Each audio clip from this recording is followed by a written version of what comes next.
Doctor Manmohan Sinha का जन्म 26 सितंबर 1932 को अविभाजित भारत के पंजाब के एक छोटे से गांव में हुआ।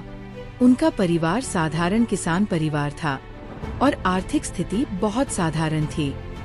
बचपन में ही उनके पिता का साया सिर से उठ गया, लेकिन उनकी मां ने उन्हें शिक्षा का महत्व समझाया और हमेशा प्रोत्साहित किया।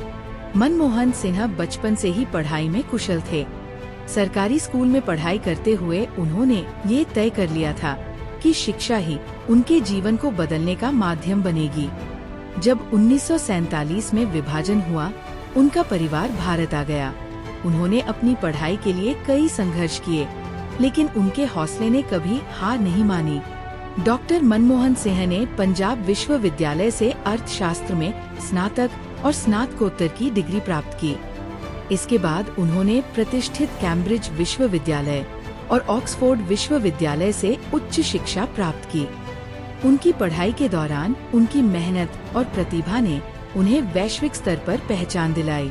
कैम्ब्रिज के दिनों में उन्होंने अपने शोध में आर्थिक नीतियों पर ध्यान केंद्रित किया, जो बाद में उनके जीवन का आधार बना। शिक्षा के क्षेत्र में उनका योगदान और ज्ञान अद्वितीय था। डॉक्टर मनमोहन सिन्हा को भारत का आर्थिक सुधारों का जनक कहा जाता है। 1991 में जब भारत आर्थिक संकट से जूझ रहा था, उन्होंने तत्कालीन प्रधानमंत्री नरसिम्हा राव की सरकार में वित्त मंत्री का पद संभाला। डॉक्टर सिन्हा ने भारत की आर्थिक नीतियों में ऐतिहासिक परिवर्तन किए। उन्होंने उदारीकरण, निजीकरण और वैश्वीकरण की नीतियों को लागू किया, जिसने भारतीय अर्थव्यवस्था को स्थिरता और गति दी। इन सुधारों के कारण भारत ने वैश्विक स्तर पर अपनी स्थिति मजबूत की और आर्थिक प्रगति की नई राहें खोली। 2004 में डॉक्टर मनमोहन सिन्हा ने भारत के प्रधानमंत्री का पद संभाला। वह भारत के पहले सिख प्रधानमंत्री बने। उनके नेतृत्व में भारत ने अनेक क्षेत्रों में प्रगति की। उन्होंने देश में महात्मा गांधी राष्ट्रीय ग्रामीण रोजगार गारंटी अधिनियम मैग्नरेगा और राइट टू इन्फॉर्मेशन (RTI) जैसे महत्वपूर्ण कानून लागू किए, जो समाज के वंचित वर्गों के उत्थान के लिए मील का पत्थर साबित हुए। डॉक्टर सिन्हा ने अपनी सादगी, विनम्रता और ज्ञान से राजनीति में एक नई शैली प्रस्तुत की। उन्होंने कभी भी आलोचनाओं का जवाब कटुता से नहीं दिया, बल्कि अपने काम और परिणामों से सबको चुप किया। डॉक्टर मनमोहन सिन्हा अपने सादगीपूर्ण जीवन और नैतिक मूल्यों के लिए जाने जाते थे।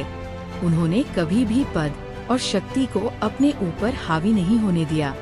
उनका कहना था, मैं अपनी काबिलियत से नहीं, बल्कि देश की जनता के विश्वास से यहाँ हूँ। वह हमेशा देश की सेवा में लगे रहे, बिना किसी स्वार्थ या व्यक्तिगत लाभ के। उनका जीवन इस बात का प्रमाण था कि नेतृत्व का अर्थ केवल सत्ता नहीं, बल्कि जिम्मेदारी है। डॉक्टर मनमोहन सिन्हा ने अपने जीवन के अंतिम दिनों तक देश के लिए सोचा और लिखा। उनकी सोच और योगदान भारतीय राजनीति और समाज के लिए हमेशा प्रेरणा का स्रोत रहेंगे।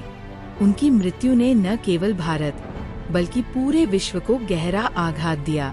उनके विचार, उनके कार्य और उनका दृष्टिकोण हमेशा भारतीय समाज को प्रेरित करते रहेंगे। उनके जीवन को याद करते हुए उनकी एक बात हमेशा प्रेरणा देती है। एक नेता का कर्तव्य है कि वह अपने स्वार्थ से ऊपर उठकर अपने देश और समाज के लिए काम करे।